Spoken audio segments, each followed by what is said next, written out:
Given the rally we've seen, were we due a correction anyway? I think we were. I think many people have said, and I would agree with them, that the rally that we've seen in stocks over the course of the last 1 to 2 months probably was getting ahead of itself in terms of where the economy was, where it's likely to be over the course of the near term. So yes, I think a correction was necessary. Some profit taking, I think, was a perfectly rational investor response. The question is, what do we do from here?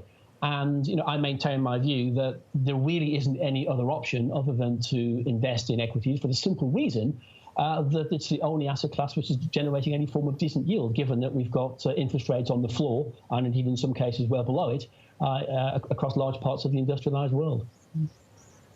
So what does that mean? That your investment basis is basically don't fight the Fed?